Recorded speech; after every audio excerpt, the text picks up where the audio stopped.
Okay, I'd like to have the opinion of each of the panel members as to what they regard the biggest risk factors that would indicate, or factors that would indicate that we are overdoing CR.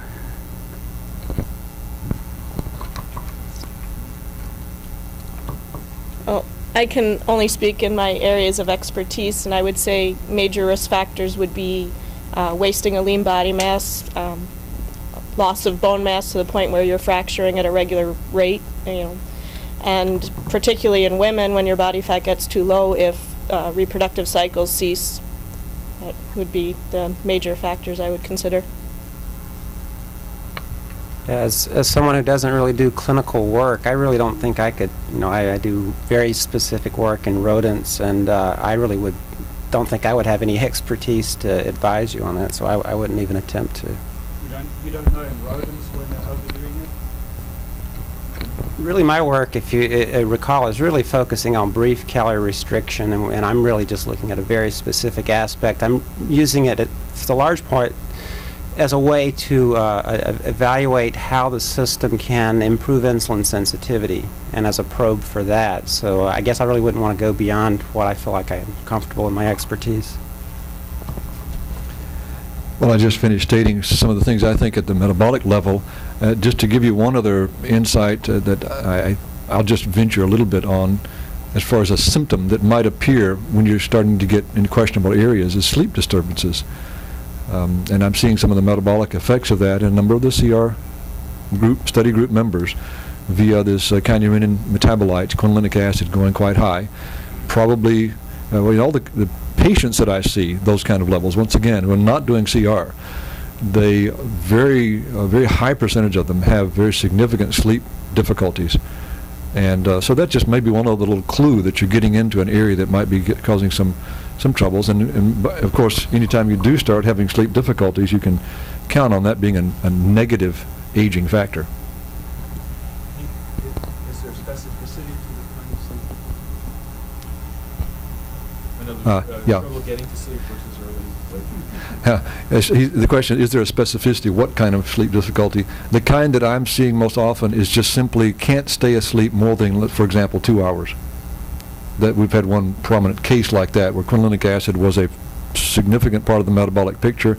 She couldn't sleep more than 2 hours a night for 6 years, and that's just one manifestation. That as I said, I'm seeing that as a metabolic part of the picture that I suspect in some of you may be manifesting as difficulty getting a long 6 to 8 hours night sleep regularly, and you need to. That's a clear sign for anyone. Again, a health sign. If you can't sleep in the dark, for the melatonin issues and all that, for 6 to 8 hours a night, virtually every night, then that's not good. Again, it's very complex. As a physician, before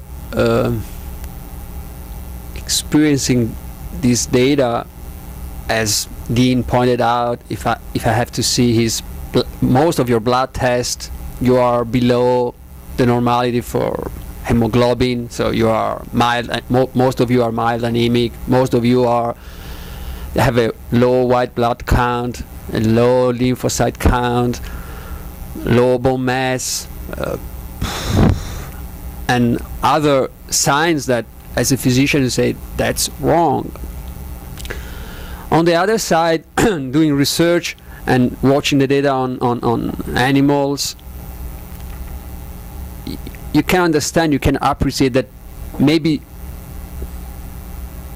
what is considered normal, because everybody knows that normality is to take, 10,000 people, as I explained yesterday, that we consider to be healthy, that they do not have a disease at that moment, and measure platelets or whatever, and say, okay, we take 95%, so we cut 5% in the low and 5% in the upper, and that's the normality.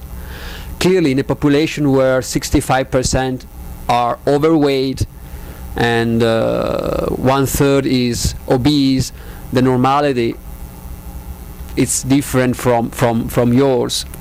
So here, that's the problem. On the other side, anorexic people, you know what's the problem of anorexic people. So when you go too low in body mass index, too low in fat, too low in calories, everybody knows that the risk of anorexia, that is an increased mortality, an increased rate of fractures, infections, and even if your calories is too low, you can have a myocardial infarction with clean arteries, wasting of muscle, and bunch of complications. That so the point is, where is safe to stop? And the problem is that there is not a rule where you can say 5%. It's clear in medicine that everybody is different, so we are not the same person. So individually it's difficult in this kind, with the knowledge we have, to make a conclusion and say you 5% is safe, the lymphocytes has to be more than 0.6, the white blood cells has to be more than. It's really, really difficult. You are taking a risk because you are going to one extreme, and we don't know where this extreme is safe, if it's safe to be extremely low, so on the edge, or to be, or if you already are in the undernutrition, malnutrition, or you are still in the good part of the calorie restriction. So it's really tough question. I don't think there are rules that anybody can give you at this point. I have a question for you. Use the mic.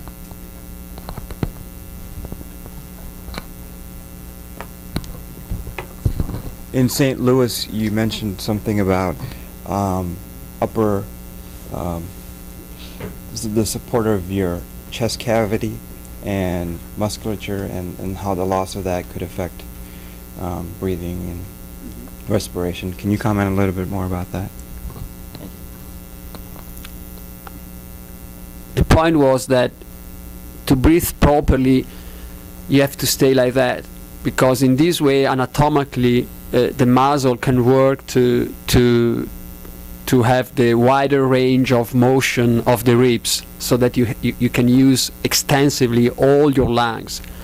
If you stay like that, you are breathing only with the upper part of your lungs, and most of the old people, when they become old, they tend to bend, and that's a problem. Is a problem, but also for calorie-restricted people, if you don't have enough muscle mass to support a correct position to breathe normally. And I think that breathing is an important part of health. a correct breathing. And as I mentioned yesterday about this data about heart rate variability and respiration rate. So that's another point. If you go too low, I mean, some of you are concerned that they don't want to build up muscle because that means to increase their calorie intake, and they don't want to increase their calorie intake, so they are wasting all the muscle. That's not healthy on the long term. When you are become 70, because as she showed yesterday, you have a normal decline in muscle and bone mass when you become older.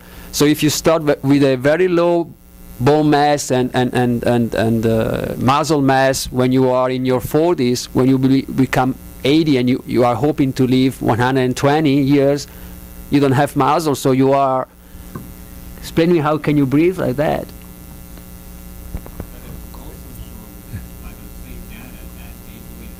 Decline in either group right now. I don't think our animals are old enough yet to answer that question. If people have questions, could maybe use the microphone. I think it's a good idea if we get everything on tape. I thought I might offer a practical lifestyle insight regarding this matter of the diaphragm and breathing, and that is, we should form a CR Society chorus. April knew what I'm a vocalist of sorts. I try to hack at singing. I sing with the local chorale and so forth. And so if you can say, "How I wonder it shall end," you're doing pretty good. If you can't do that,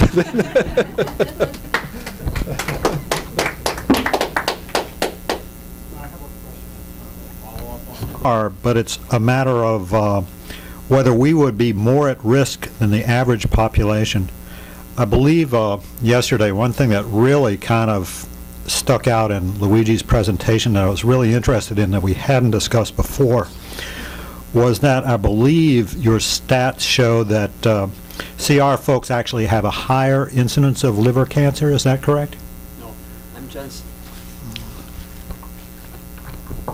I'm just saying that I remember Dr. Weinrich told us that the kind of tumor that rodents are dying for are mainly liver cancer and lymphoma. That's what Dr. Weinrich told us in a presentation that gave us in St. Louis. So there is a huge reduction in cancer rate in calorie-restricted animals, but the rate of cancer that are moved to predominantly liver and lymphoma.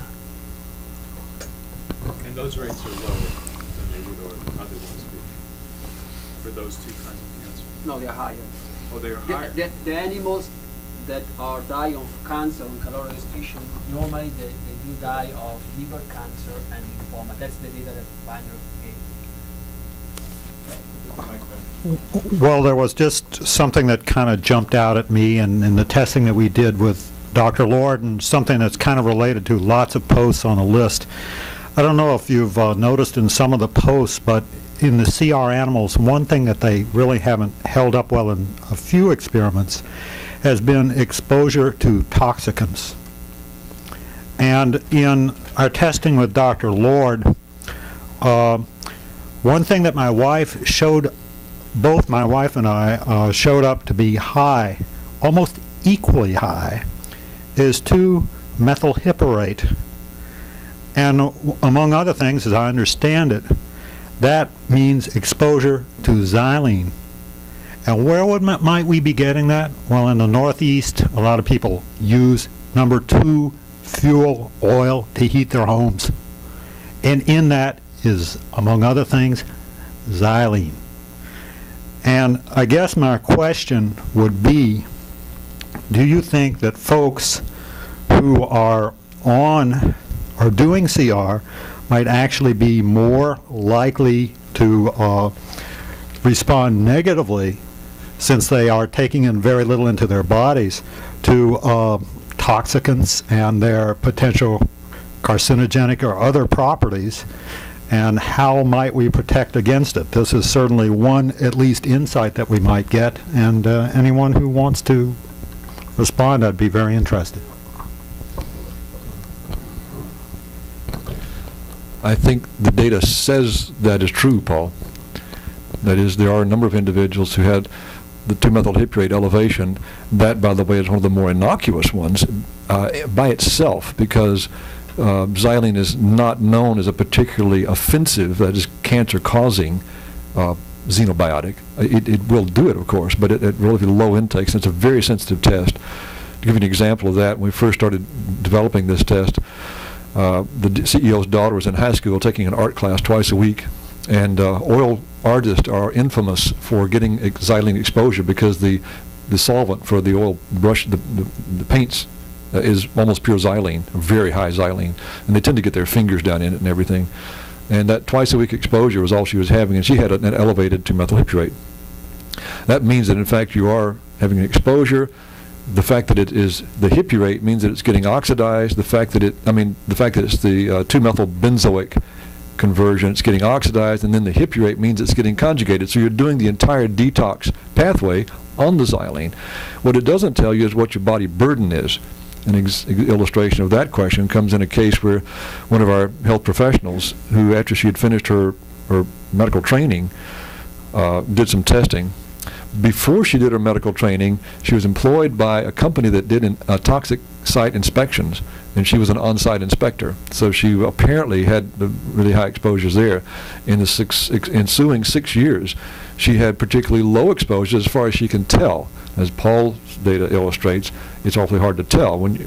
But she had a very high 2-methyl hippurate. It was not like our cutoff is about 1, and rather than being 1.5 or 2, she had 15.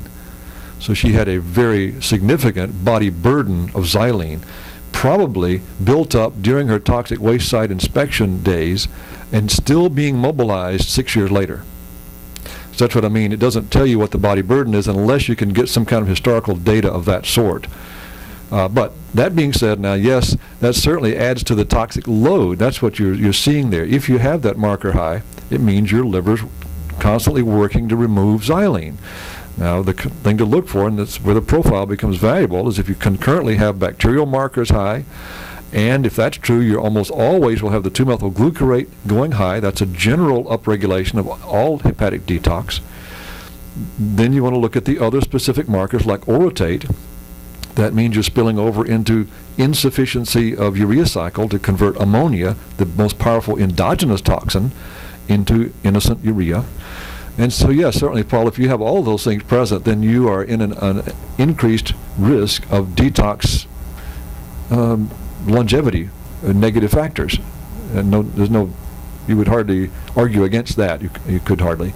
So that's certainly true, and it's one of those areas that you that have data, can certainly assess, and then try to take some steps to reduce your total exposure. And again, I think in this group, the most exposure is those bacterial toxins, and that's just on top of the xylene. One point on that. The question is, would the potential, which is all we know at this time, for increased protein turnover make the detox a challenge more severe? I don't know of any evidence that that's true, so I wouldn't say that.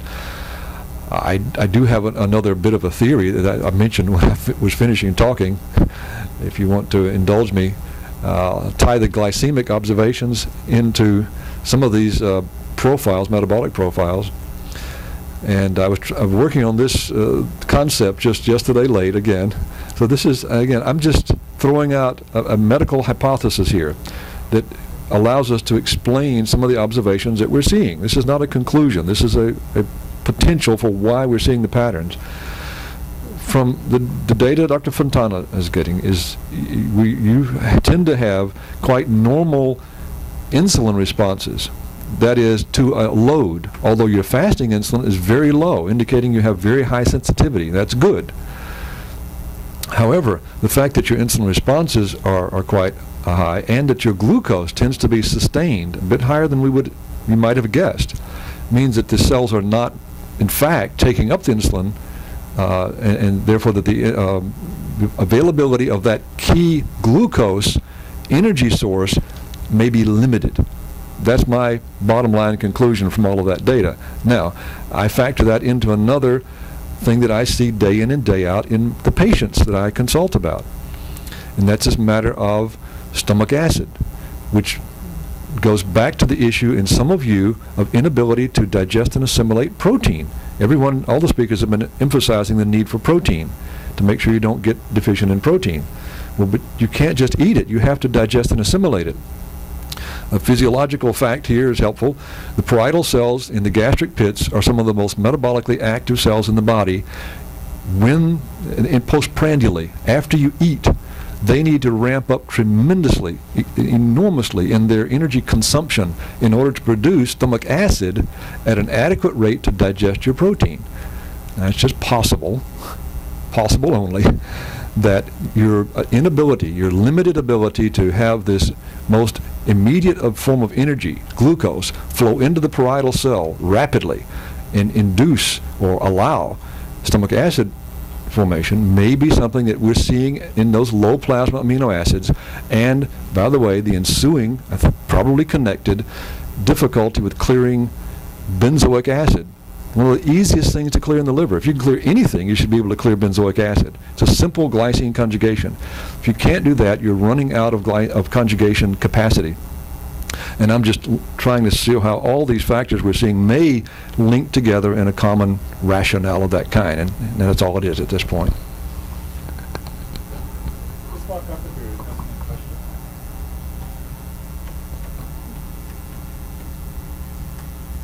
For Dr. Colman and Luigi, I was wondering if you would be including the tests in the CR monkeys and perhaps in the CR humans for the factors that Dr. Lord found different, which could be problematical, such as the oxidative damage to DNA tests, and which Michael thinks might be a CR marker.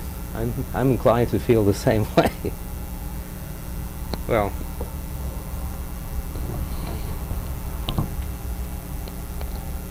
well, it's a problem caused, and so far it was just a pilot study supported entirely by Dr. Holodzy funds, private funds. So we don't have money now to do everything. I mean, there are tons of things to do, but hopefully if we have this project funded, yes, that's definitely an area of high interest.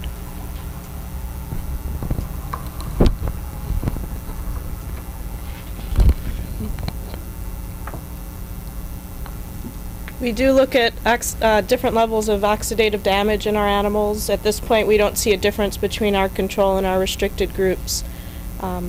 In the proposal we just submitted last week, we have also included some measurement of, or some gene chip analysis that'll also help us to look at oxidative damage at that level. So at this point, we don't have any data, but hopefully we will be getting some. Thank you. Yep.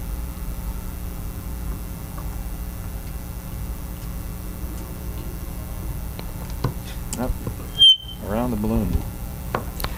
Thanks. I have a couple questions. The first question is, what is the general excitement or interest, let's say, of CR in the scientific, in the medical community? You guys are there more so than us, since we're out and practicing. And the other is, what's the view that you have, personal and observations or comments that have been made about those of us who are on CR?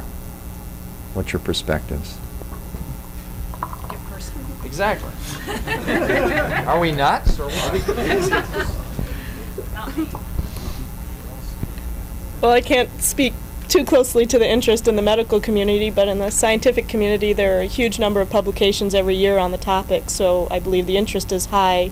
We're asked to speak at many meetings. Generally there seems to be a very high interest. As far as my opinion of the people that do it, I have a huge respect for your level of motivation. I honestly don't understand how you do it. Beyond that, and also I'm impressed with your level of knowledge and your ability to do it in a remarkably healthy way, as opposed to, people that just do these starvation diets. So I'm very impressed.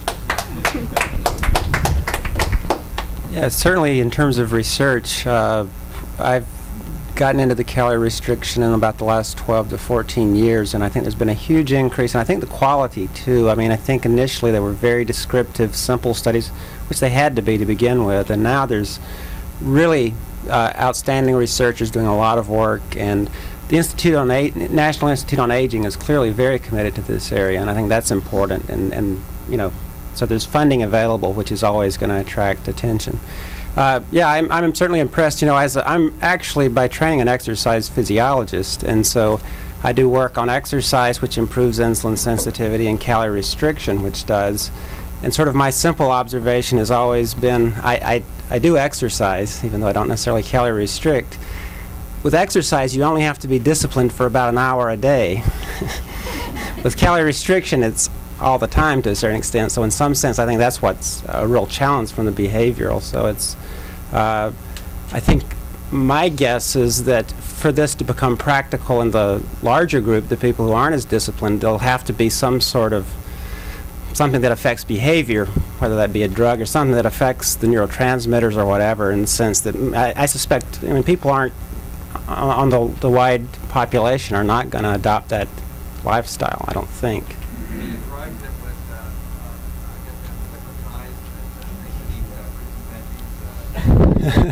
No, there'd have to be something that would have to in some way affect this, I assume, the drive to eat. I sure said something that makes broccoli look like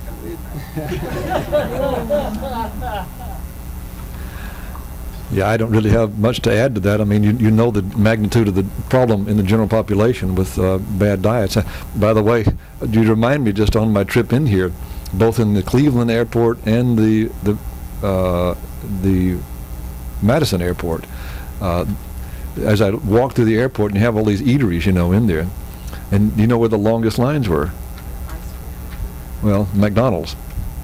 And there's floods of people just lining up to get the McDonald's things, and that's, I mean, to eat a once again, let me put that in perspective. To eat a Big Mac is not a mortal sin, but to eat nothing but McDonald's day in and day out and that sort of thing is no, right? We just have such an enormous job in this country, I think. And again, I work with these doctors all the time, and my biggest frustration for a long time now has been convincing them to do anything with this area. You know, to measure homocysteine and give a patient B12 and folate and B6 if it's high. More cardiologists don't even know what homocysteine is. I mean, it's really, if you could see what I see, you would be amazed probably at the level of medical advances that we are not applying to our patients, to our country's health, through our doctors, to whom virtually everyone looks for as their authority.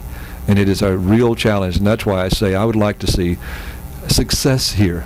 I think it would be such an enormous potential, because then it could factor into the public health level of awareness, possibly, that this is in fact a thing to do. I think people could be trained to do. I think doctors could be trained to teach people to do, and then factor into maybe some curricula somewhere.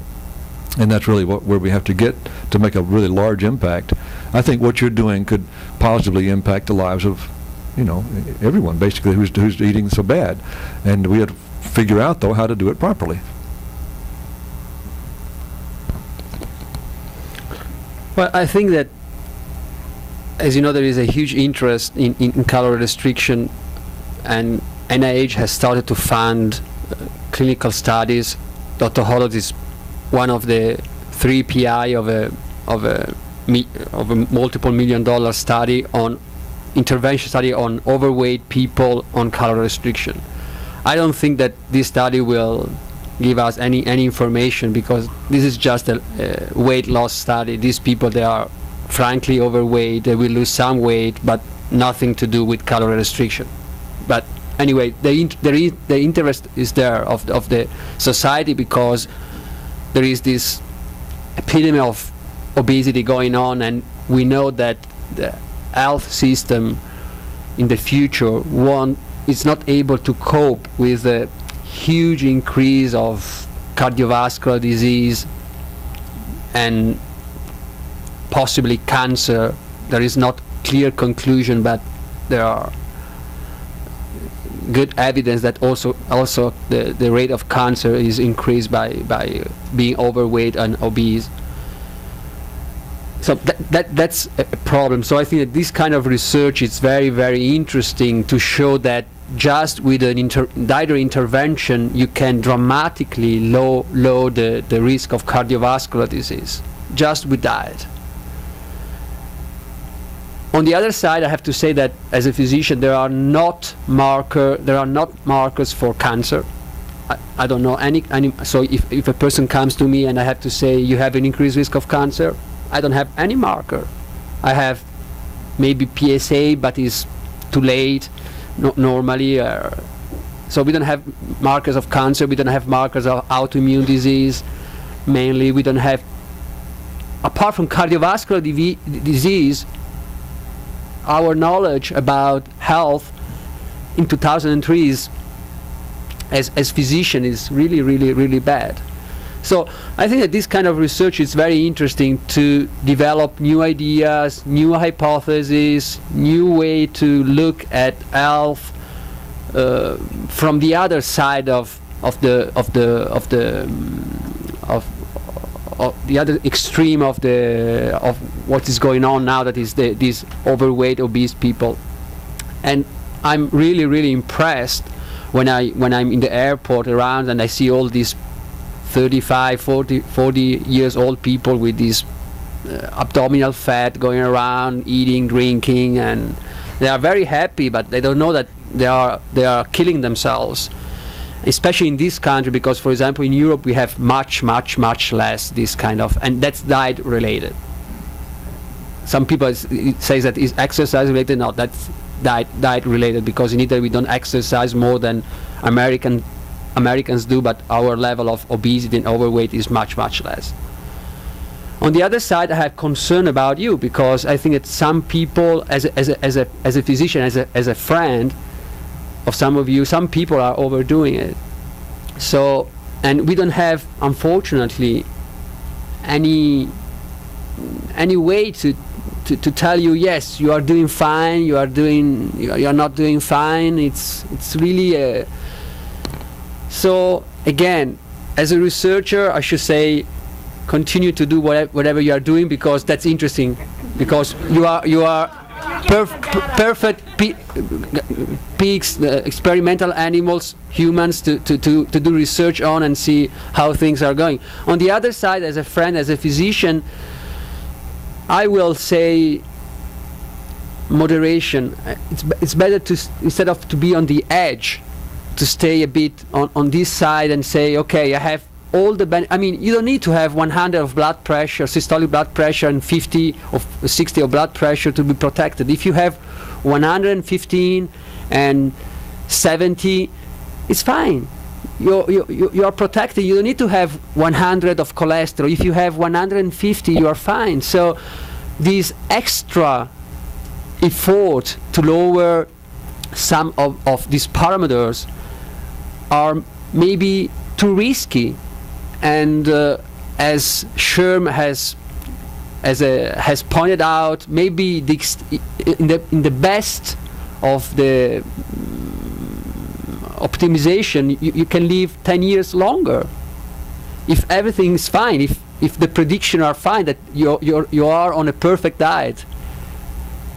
So 10 years with the risk that instead of there are 20 years less because you are overdoing it, I don't know if it's worth it. So that's my point.